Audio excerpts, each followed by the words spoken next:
ما تاسو ته ویلي یو ځل شاید چې زه یو جنازه کې پیښ شو، امام مې اوس راکاږي چې دا جنازه تو کا مالک اوس ما ته رښتیا ته چې پورا معلوم نه کنا داسې د جنازو ته ډېر نږدې کېږم هم نه.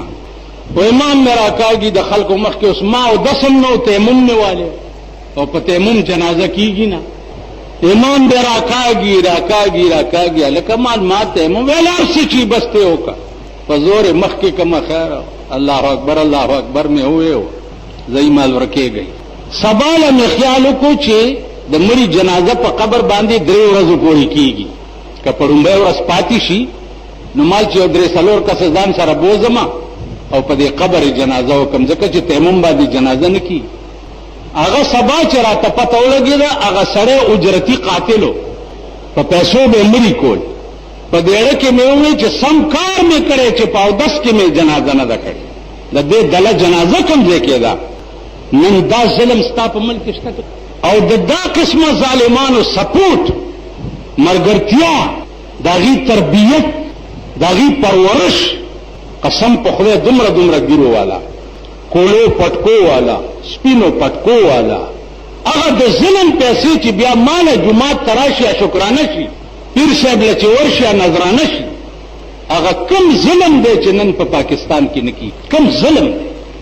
واوري او په کلاو وګونو واوري قیامت قانون خدا دی چې د یو ګناه به بل ته نه په سر کیږي، خو قانون دام دی چې من احیاها فکأنما احیا الناس جميعا من قتلها فکأنما قتل الناس جميعا. قانون دام دی چا چې د یو سړي ژوند د مرګ نه بچ کو په ظلم مړ کېدو که 2 لکه خلک پې راټول شوي او د ده ژوند دې بچ کو، د دې اجر داسې دی لکه دا ټوله دنیا د مرګ نه بچ کړي. هر یو سړي ته به دومره اجر ملاویږي. او که دا د ځمکې په سر څومره بني آدم چې دي دا ټول د یو سړي په مرګ کې شریک شو، د یو سړي په مرګ کې چا اشاره وکړه، چا ټوپک ورکړو، څوک په صلاح کې شریک شو، څوک په مشوره کې شریک شو وغیرہ.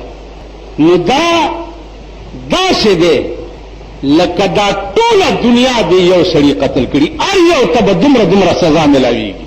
من احیاها فکأنما احیا الناس جميعا من قتلها فکأنما قتل الناس جميعا. لکه چې دا ټوله دنیا تا مړه کړه نو د ټولې دنیا قاتل څوک خدای بخي؟ د ټولې دنیا قاتل دا خدای نه بخي. نن هر سړی د ټولې دنیا قاتل دی، هر سړی د ټولې دنیا غل دی، هر سړی د ټولې دنیا دشمن دی. ډبما کوم مشرانو چې د دې خلقو متعلق څه ویلي دي نو هغې د ایمان په رڼا کې ویلي دي چې که ظاهر مې د سړو دي زه یې څه کړم، که ظاهر مې د سړو دي زه یې څه کړم، په معنا کې د چارپایو په حساب یم، موږ معنوي چارپایي. زه درته په ایمان وایم چې موږ نه به چارپای ښه وي. بله ورځ چا راته وی پلار را پاڅېده او زوی وویشتو. ولې؟ ویل ته ما دې نه راوړی چې ته جوماتونه وینځه، ته خو ما دې نه راوړی چې ګرځه چېرته ښکار راته پیدا کوه. تا زوی به جوماتونه وینځل، د جومات خدمت به کولې. ویل به ما خو ته ښکاري سپی پیدا کولې، ته راته ملا شو جوماتونه وینځل.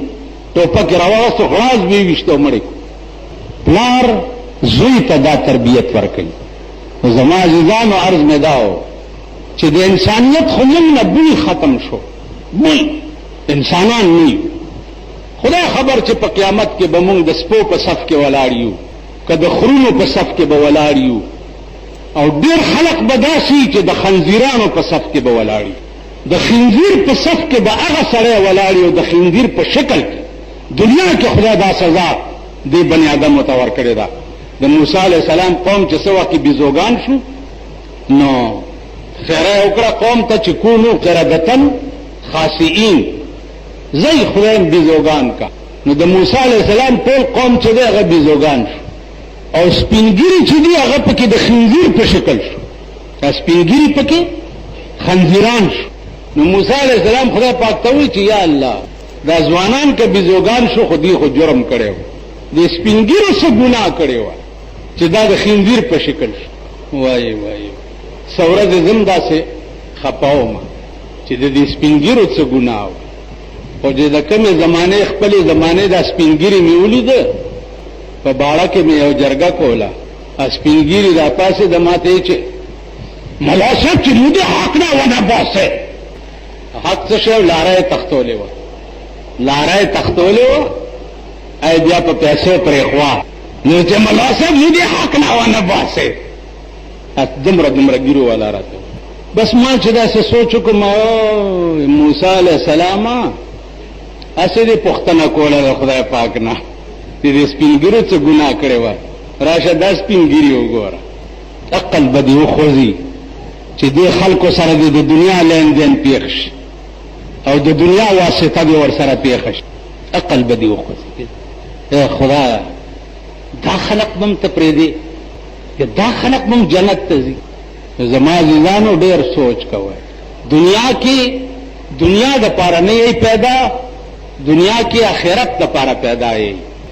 رسول الله صلی الله علیه وسلم چې فرمایلی دي چې دنیا او مزرعه الاخره، دنیا د آخرت د کروندې ځای دی، آخرت له سکر چکه دنیا کې به مرګ نرسته بس نه کی.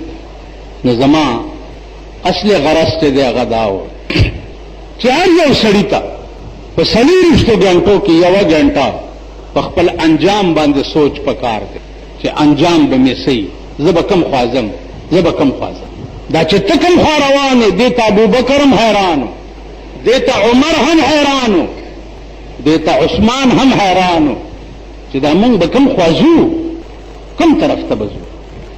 ابوبکر چې وفات کیږي اوس هغه ابوبکر چې د اسمان نه به ورته خدای سلام را لېږلو، هغه ابوبکر د اسمان نه به سلام ورته راتلو، چې څه وخت کې مړ کیږي لوڼه ورته ناسته ده او جاړي.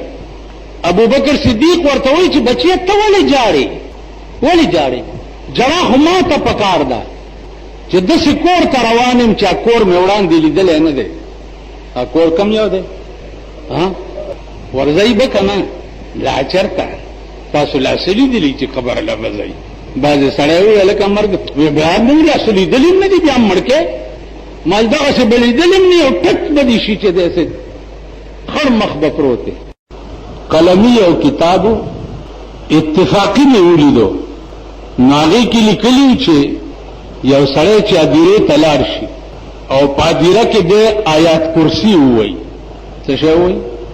الله لا اله الا هو الحي القيوم لا تأخذه سنة ولا نوم وما خلفهم ولا يحيطون بشيء من علمه إلا بما شاء وسع كرسيه السماوات والأرض ولا يؤوده حفظهما وهو العلي العظيم. دا آیات کرسی دی یو آیات ته ادیره تلاړي او دا یو آیات کرسی په ادیره کې ویلا نو هغه لیکلی چې سلويخ ورځې د دې ادیره نه عذاب اوچت شي. سلويخ یو آیات کرسی چې سړی په مقبره کې وای سلويخ ورځې د دې ادیره نه عذاب اوچت. یو ما د خبره بچا اورېدلې و، ما ته یو مولا ټلیفون وکړ چې مولانا صاحب دا خو آسان کار دی، بس آیات کرسی به ادیره کې وایو. نو ما ورته ویل چې که په دې کې د شک وي نو سړی چې وده کېږي او تبارک الذی ووایي، دا خو پیغمبر ویلی دي که سړی وده کېږي او د شپې تبارک الذی ووایي او دا سړی بیا مړ شي، نو د ده قبر ته به تر قیامته پورې عذاب نه رانږدې کېږي. دا تبارک الذی به د ده په قبر څوکیدار ولاړي، عذاب چې راځي نو دا څوکیدار به واپس کوي او دې قبر ته به نه. دا خو پیغمبر ویلي ویلاو د دې جواب ما په آرام کښېنه. بس دغې له تکړه وي چې سړي کې سورې ولټوي او نقایص را پیدا کوي، دغې له نه یې تکړه چې چېرته یو سړي ته سمه لار وښایي. دا بعضې وخت کې زما خولې نه چې ګډې وډې وځي نو غصه راشي. بله ورځ ما ته چا یو خط را لېږلی وایي زه 6 میاشتې وشوې چې تا پسې مونځ کوم او تا پکې دا یو خبره په منبر رسول باندې وکړه چې سپین ګیرې چې ښځې سره روانو نو داسې ټېلې وایي. وایي تا دا د ټېلو نقشه چې کومه په منبر جوړه کړه یاره دا پکار نه و مالکه په بازار کې ټیلې وایي ښځې سره خیر او کما په منبر وویل چې د سړیتوب چرته در کې پیدا شي دې قوم کې که نه نو زه ګرم شو خدای ته ګورئ چرته عقل هم زده کړئ تاسو ووایئ په ایمان چې د دې قوم چې ورځ تېرېږي په نالت کېږي که نه چې ورځ تېرېږي بیا چې ورځ تېرېږي د هر ظلم انتها کېږي په دې ملک تاسو وګورئ دا ملک نن ټول پاکستان د الله د قهر په لپیټ کې دی کراچۍ وګوره د الله د قهر په لپیټ کې ده سند وګوره لاهور وګوره پنډۍ وګوره پېښور وګوره بله ورځ زمونږ د مالې نه د یو نیم کال ماشوم چا تختولی دی د یو نیم کال اوس ټلیفون ورپسې کوي چې 25 لکه روپۍ راوړه نو ماشوم بوځه د هر ظلم انتها عزیزانو دا که تاسو وګورئ دا بني آدم نه دي پاتې دا انسانان نه دي مې په شکل دوکه کېږئ په شکل یې مه دوکه کېږئ چې دا یې ګیره پرېښې ده یا یې سنت اغوستي دي وسې نشته د بدې ورځې ښه سړی دی شیخ سعدي صاحب وایي چې غربت مسکین اگر پرداشت غربت مسکین اگر پرداشت